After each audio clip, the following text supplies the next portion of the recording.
Hello to all. हमारा आज का टॉपिक है इथाइलिन ग्रोथ हार्मोन।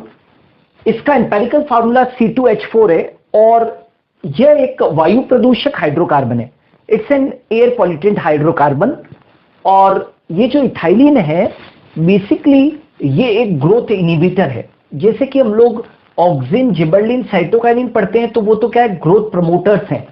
और एब्सिसिक एसिड और इथाइलिन को हम क्या मानते हैं, ग्रोथ इनहिबिटर के नाम से जाना जाता है।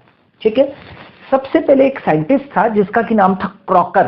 यहां पर देखिए, Crocker recognized ethylene as a plant hormone. Crocker ने 1935 में इथाइलिन को एक प्लांट हार्मोन की तरह क्या किया, रिकॉग्नाइज किया। और गॉसिल ने इसे प्राकृतिक पादप हार्मोन की तरह क्या किया, स्थापित किया या इसे स्टैब्लिश किया। और बर्ग ने बताया कि इथाइलिन एक गैसियस ग्रोथ रेगुलेटर है। ओके। और हमें यह क्लियर होना चाहिए कि इथाइलिन एकमात्र गैसीय हार्मोन है, यानी कि ये एकमात्र वोलेटाइल हार्मोन है। ओके।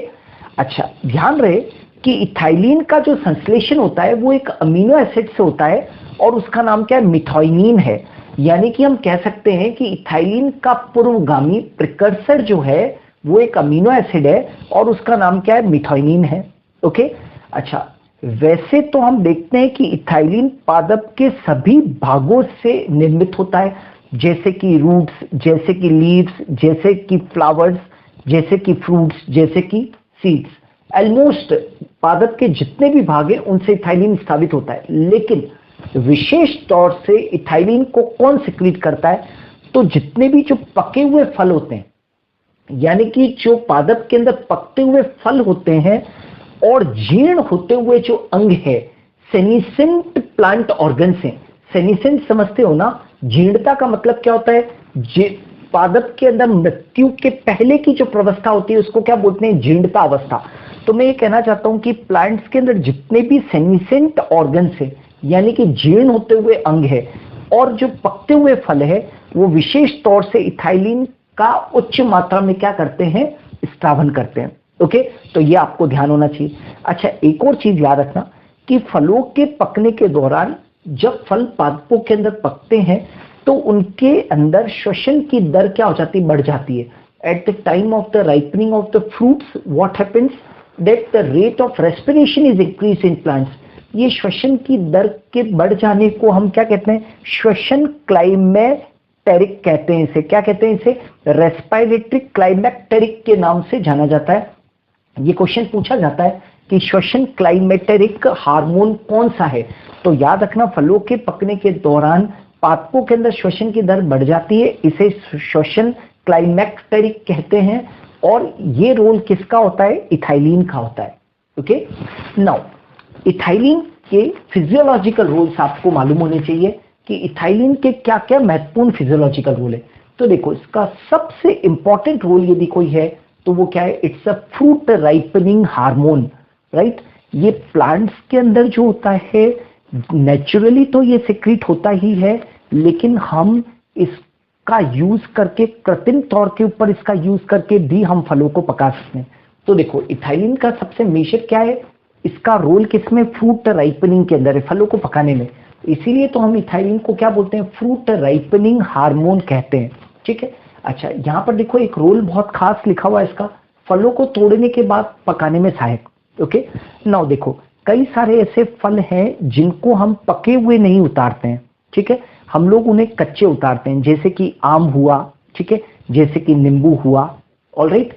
इसी तरीके से जैसे कि बनाना हुआ, इन सबको हम क्या उतारते हैं, कच्चा उतारते हैं पादप से। और फिर हम क्या करते हैं, इन्हें पकाते हैं। और इन्हें पकाने के लिए हम किसका यूज करते हैं, तो हम एथीफोन का यूज करते हैं। राइट। एथीफोन को हम सीपा भी कहते हैं, CEPA। CEPA क्या है, क्लोरो इथाइल फॉस्फोरिक एसिड।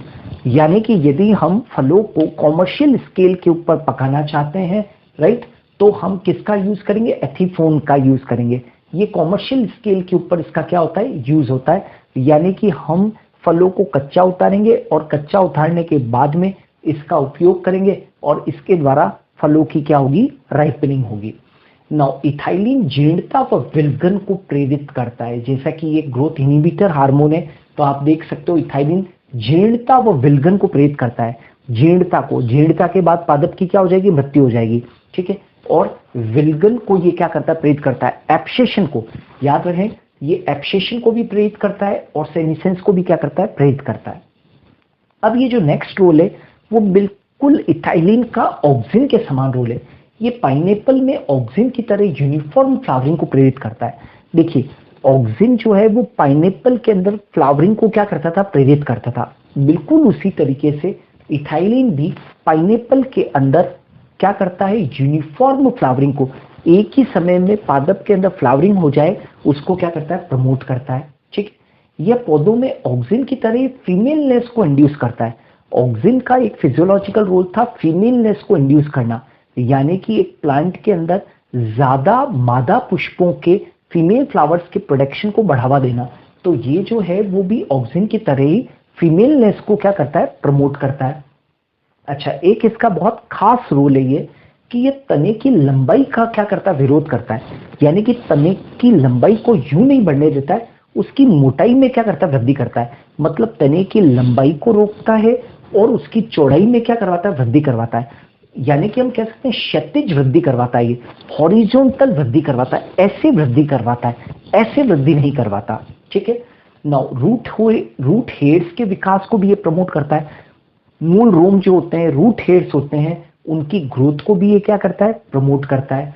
पार्श्व मूलों के निर्माण को प्रेरित करता है, यानी कि प्लांट्स के अंदर जो लेटरल रूट्स होती है उसके निर्माण को भी जो अपना इथाइलिन हार्मोन है वो प्रमोट करता है।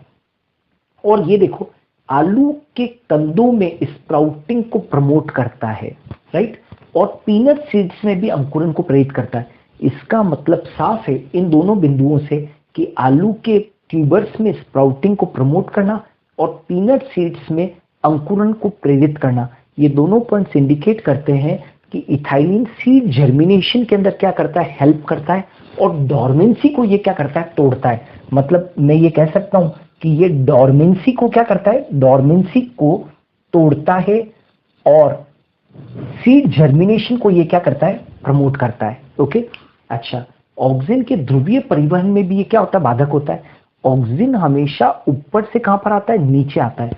तो ये ऑक्सिन के ध्रुवीय परिवहन यानी कि पोलर ट्रांसपोर्ट में इनहिबिटर की तरह काम करता है। ऑक्सिन जो ऊपर से नीचे आ रहा है उसको रोकने का काम कौन कर रहा है, that is known as ethylene, right.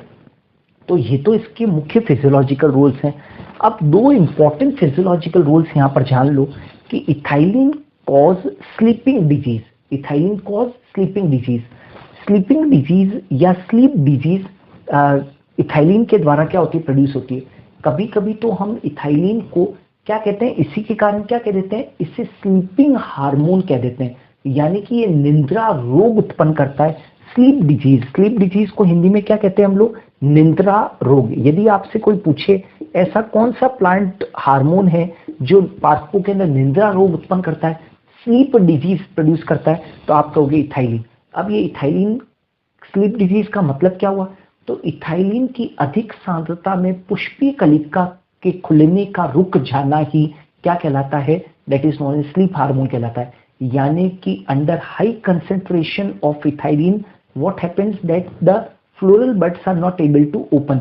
Ethylene की अधिक सांद्रता के अंदर पुष्पीय कलिका का खुलना रुक जाता है, इसे ही हम क्या कह देते हैं, स्लीप डिजीज कह देते हैं। मतलब यदि इथाइलिन की कंसेंट्रेशन 1 ppm 1 पार्ट पर मिलियन 1 ppm से भी ज्यादा हो जाए तो भी क्या हो जाएगा, उसके अंदर पुष्पीय कलिका का खुलना रुक जाएगा। इसीलिए तो हम इथाइलिन को क्या कहते हैं, स्लीप डिजीज के नाम से जानते हैं। अच्छा, एक और बहुत इंपॉर्टेंट चीज लिखी हुई है कि इथाइलिन एपिनेस्टी को दर्शाता है। इथाइलिन एपिनेस्टी को दर्शाता है, इसका मतलब क्या चीज है, देखिए जब रूट्स फ्लडेड हो जाती है, जब रूट्स पानी से बहुत ज्यादा फ्लडेड हो जाती है, उस केस के अंदर पादपों के अंदर इथाइलिन जो होता है वो एपिनेस्टी दर्शाता है। एपिनेस्टी का मतलब होता है कि प्लांट के अंदर जो लीव्स होती है उनकी अपर सरफेस के ऊपर अधिक ग्रोथ हो जाने से वो नीचे की तरफ ऐसे क्या हो जाएगी, ड्रूप डाउन हो जाएगी, नीचे की तरफ हैंग डाउन हो जाएगी, झुक जाएगी, और इसे ही हम क्या कह देते हैं, एपिनेस्टी कह देते हैं। तो ये ध्यान रखना है कि इथाइलिन एपिनेस्टी दर्शाता है। इथाइलिन एक स्लीप डिजीज या निंद्रा रोग क्या करता है, उत्पन्न करता है। ये भी दो इंपॉर्टेंट रोल है। इथाइलिन रेस्पिरेटरी क्लेमेट्रिक दर्शाता है, राइट। इथाइलिन जो है वो क्या है, ग्रोथ इनहिबिटर है। इथाइलिन एक वायु प्रदूषक हाइड्रोकार्बन है जो कि ह्यूमन एक्टिविटीज से भी क्या होता है, स्थापित होता है। लेकिन क्रॉकर ने इसे प्लांट के अंदर भी ये पाया जाता है, इसको स्टेब्लिश किया 1935 के अंदर। और इथाइलिन का जो एम्पेरिकल फार्मूला है वो क्या है, C2H4 है। तो ये तो था हमारा आज का वीडियो जो कि बेस्ड था इथाइलिन के ऊपर और उसके फिजियोलॉजिकल रोल्स के ऊपर। So thanks a lot, keep watching my videos. यदि आप इस वीडियो का स्क्रीनशॉट लेना चाहते हैं तो आप स्क्रीनशॉट ले सकते हैं।